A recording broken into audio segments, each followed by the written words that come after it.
Well, sometimes that I sit in front of the client portfolio, and it take many hours for me just to really decide what makes sense. And when you find out, yes, it makes sense to put this fund here, and then I go back and then analyze again and again and again, and it take a lot of time, and that time with the emotion.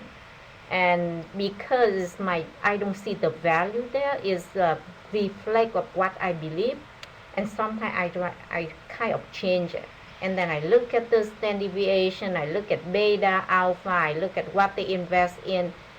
So is go back to behavior. What is this a good way to do? How can I remove my emotion when I try to invest my client money? And sometimes that you put so much thought into portfolio, it's even go back to it's it's very hard. Like you said that you have sometimes you let money manager handle it.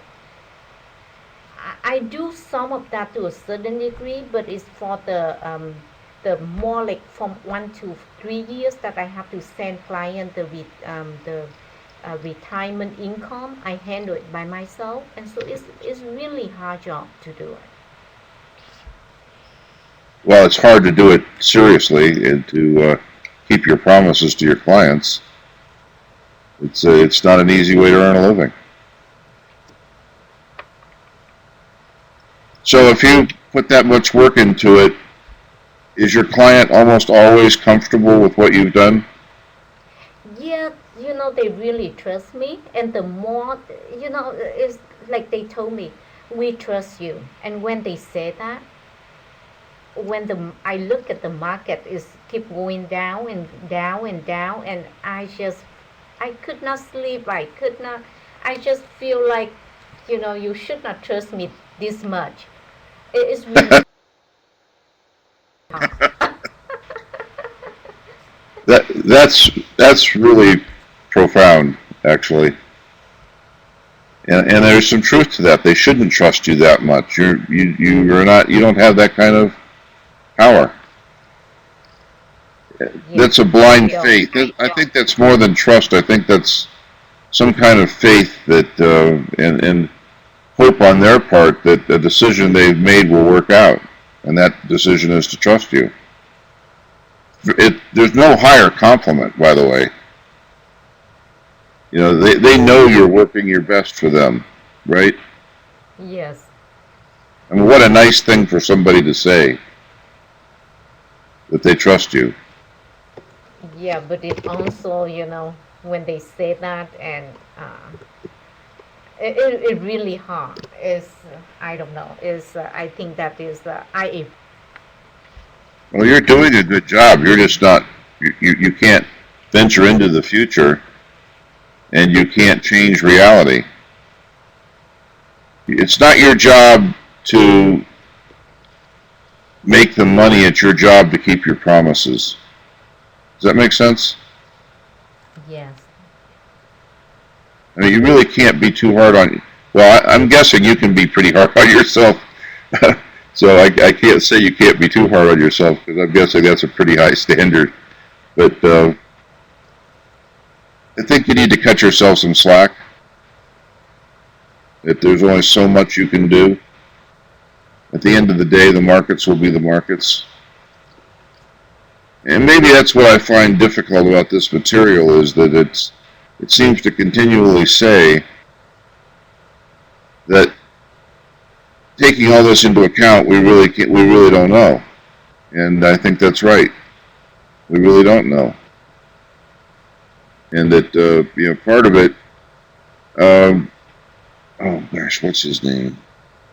There's a guy that writes a lot for Financial Advisor magazine and has written several books. And basically, he has given he has communicated one sentence worth of advice. Get your clients into stocks and keep them there. Need And, Murray? and Is that your name? sorry? Is that his name? Murray or Marie or something? I forgot his name, but he talked to us. my firm have him over and talk to us. The guy that write a lot of article on the Financial Advisor magazine Okay. about behavior, about emotion. Nick, his name Nick, Nick Murray. Nick yes, Murray. Yeah, that's the guy. right? Yeah, that's him. And he has a very consistent message, and a lot of people really like him. But his message is get your clients into stocks and keep them there. And I'm not sure what the last decade has done to him, but he was right for a very long time. And time does. I used to have a phrase: "Time heals all wounds, and wounds all heals." That's a joke. You guys are allowed to laugh, but Now I'm laughing. thank you. Sometimes I'm a funny guy in my own mind. Uh, well, at any rate, there's dealing with people and their emotions, and particularly when the markets go down. And what we've been going through lately is just so. I'm just saying, I can imagine. I mean, Yesterday seemed almost normal. It was like, what, a 2.5% drop? If you've got large sums in for clients, and if you're managing a lot of money, 2.5% turns into big numbers. A lot of money, potentially one day gone. If you're managing. Sorry. Say again. Well, you get your report from Schwab, and it'll tell you what you made or lost today.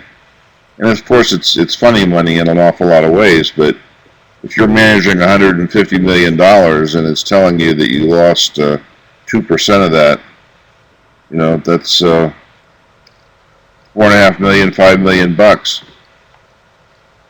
It's depressing, and people like Twee are having trouble sleeping. Fair enough. I've got to fix my computer here. Excuse me.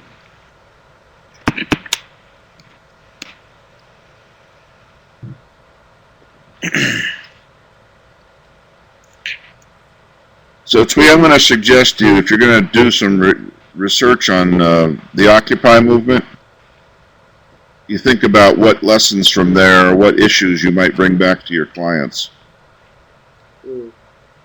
and how to view some of those issues with through the lenses of what we've been learning. Don't you think that they pretty kind of go towards socialism?